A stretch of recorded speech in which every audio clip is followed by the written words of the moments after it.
Assalamualaikum warahmatullahi wabarakatuh, dan salam sejahtera untuk kita semua.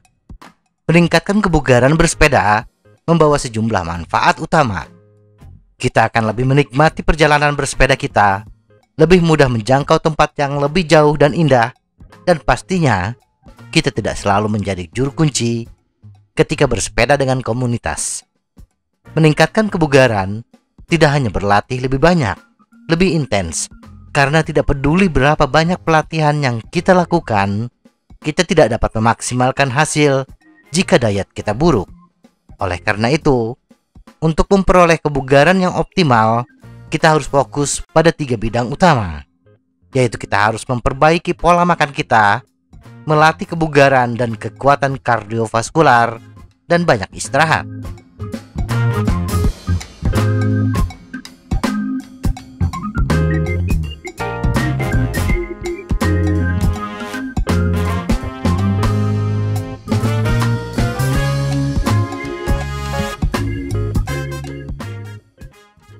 Satu, turunkan berat badan. Menurunkan berat badan bertujuan untuk meningkatkan rasio power to weight kita. Patokan termudah adalah menurunkan berat badan berdasarkan grafik BMI. Tetapi grafik BMI tidak dirancang untuk manajemen berat badan atlet, tetapi dirancang untuk mengidentifikasi bobot yang tidak sehat untuk populasi umum. Memantau komposisi tubuh jauh lebih baik untuk pesepeda. Jumlah lemak tubuh ideal bila dibandingkan dengan berat total kita adalah 15 hingga 18% untuk pria rata-rata, 8 hingga 10% untuk pesepeda yang terlatih, dan 4% untuk pesepeda elit. Cobalah memvariasikan antara perjalanan panjang yang mudah dan pendek yang intens untuk mengoptimalkan kemampuan pembakaran lemak tubuh. 2. Jangan menghilangkan seluruh lemak dari menu. Lemak memainkan peran penting dalam memperbaiki jaringan otot setelah pelatihan dan membantu memberikan penyerapan kejutan untuk kaki dan organ sehingga mencegah cedera. Ada berbagai jenis lemak dengan lemak jenuh padat seperti mentega dan lemak hewani yang harus dihindari, lemak tak jenuh tunggal dan tak jenuh ganda yang cair pada suhu kamar seperti minyak zaitun, memiliki banyak manfaat kesehatan, termasuk menurunkan kadar kolesterol. 3. Kemas dalam protein. Tubuh kita hanya dapat menyerap protein 20 gram atau lebih pada satu waktu. Jadi konsumsi camilan sepanjang hari, khususnya di masa pemulihan setelah latihan. Ingatlah bahwa protein hanya direkrut untuk membangun otot ketika kita berlatih keras.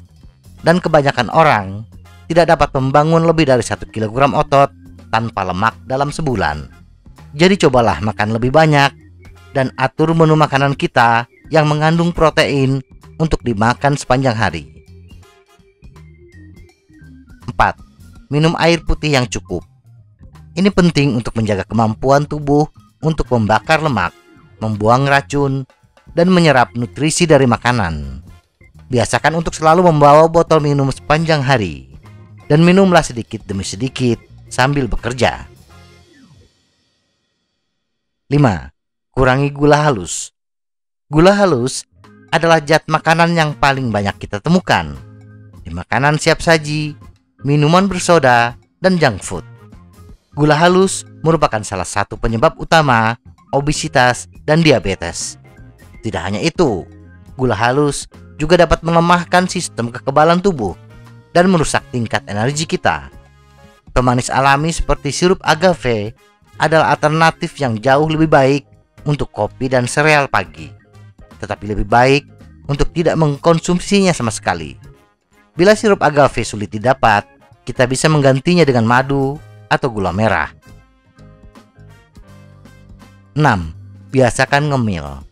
Godaan terbesar ketika kita menjalankan diet adalah keinginan untuk makan yang tinggi. Melihat ayam goreng, perut seakan berontak.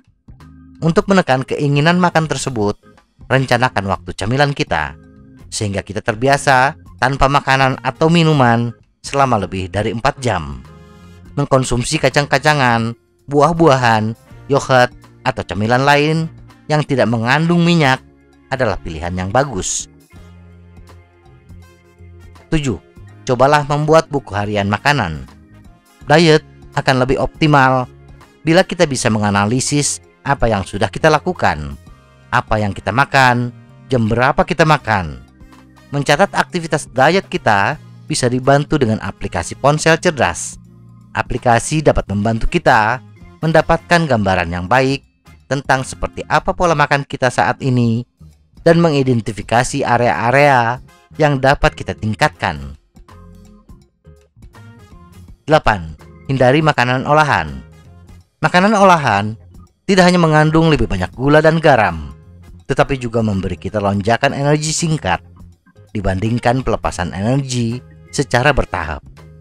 Aturan praktis yang baik untuk mengidentifikasi makanan olahan mana yang bagus adalah melihat apa yang akan kita makan dan bertanya pada diri sendiri, seberapa dekat dengan bahan mentahnya.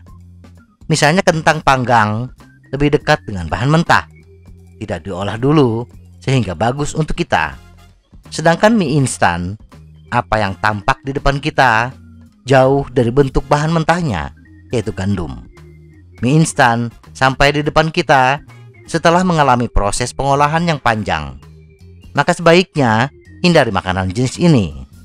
Semoga informasi ini bermanfaat. Tetap sehat. Salam goes.